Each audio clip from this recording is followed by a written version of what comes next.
Good morning, everyone. Good morning.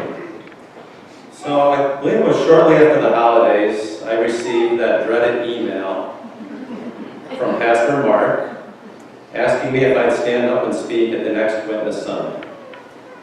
Those that know me know that this is way out of my comfort zone, probably as far as I'll ever be.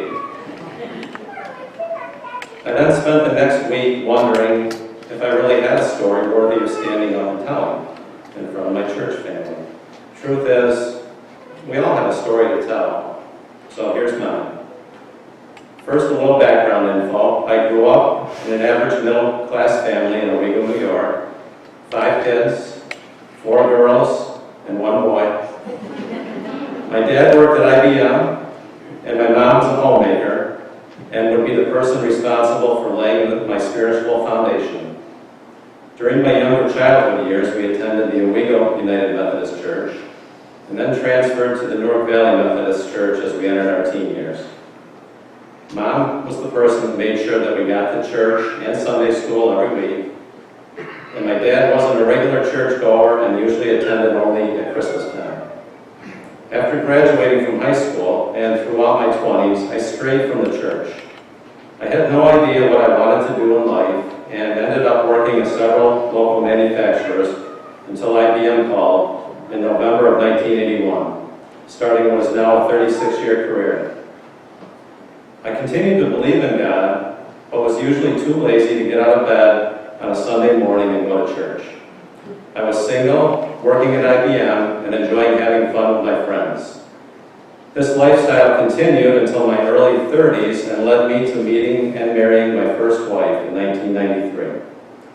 She was raised in a Catholic church, and in an effort to attend church together, we started attending St. John's Catholic Church in Binghamton. I truly believe that God was calling me back to the church to prepare me for a series of events that would unfold over the next several years. After being married for a few years, we decided to try to start a family, but unfortunately we were unable to have children on our own. After taking some time to let this sink in, we started to attend adoption seminars locally and made the decision to start the lengthy process of qualifying to be adoptive parents. After a year of trying to adopt domestically, we started talking to couples that had adopted internationally. International adoption was moving quickly at the time, but seemed like too huge a process, and I was very reluctant to dive into this process. But the more I heard couples talk of their experiences, the more I warmed up to the idea. We finally decided to take this huge step, and in October of 2001, we received news that would change my life forever. We had been matched with an 8-month-old baby girl and started an overwhelming process that led me down paths that I had never been on before. In March of 2001, we headed to St. Petersburg, Russia to meet our daughter for the first time. We stayed for 5 days and then came back home without her to prepare our house and lives for what lay ahead. The adoption process in Russia at the time required 2 separate trips. 3.5 weeks later, we were headed back across the Atlantic, this time to officially become parents. This entire adoption experience was not without obstacles along the way, and needless to say, I leaned on God's strength and support more than I ever had in my life. A few years ago, I crossed paths with a missionary that was spending a lot of time in Russia working with orphan children.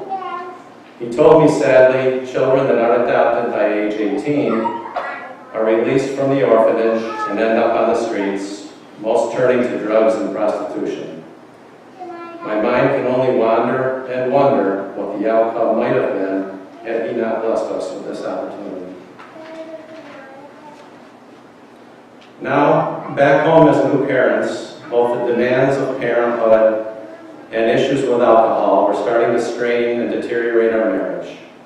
We've been dealing with this over a 6-year period, and after attempts to keep it whole, we decided that it was best to end our 13-year marriage.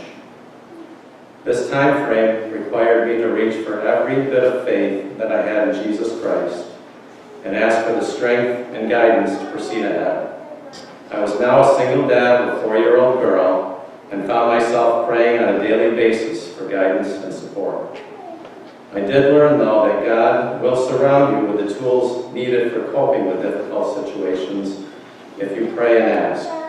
At least He has with me.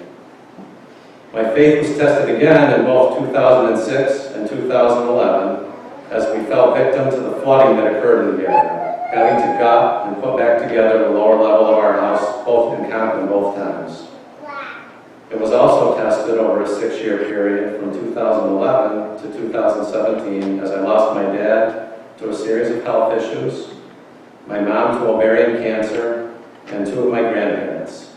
Each time, God gave me the means to overcome this grief. During the years after my divorce, I was pretty content being a single dad, focused on raising my daughter and surviving the trials and tribulations of raising a girl. Anybody else been there? Then in July of 2016, I was talking to my sister, and she mentioned that if I ever was interested in meeting someone, she knew a single lady through work that was recently divorced. A couple of days later, we traded text messages and decided to meet for a cup of coffee, one that would change my life again forever. We met and instantly clicked, and I believe God said to me, "Dude, here she is. Don't mess it up." And I did. 2017 was a year that would require us to reach for God's strength on numerous occasions. And it went something like this. We found out my mom had stage 4 ovarian cancer. We got engaged. We lost my mom to cancer. We sold 3 houses, bought a house, got married. I chaired the golf tournament here at church.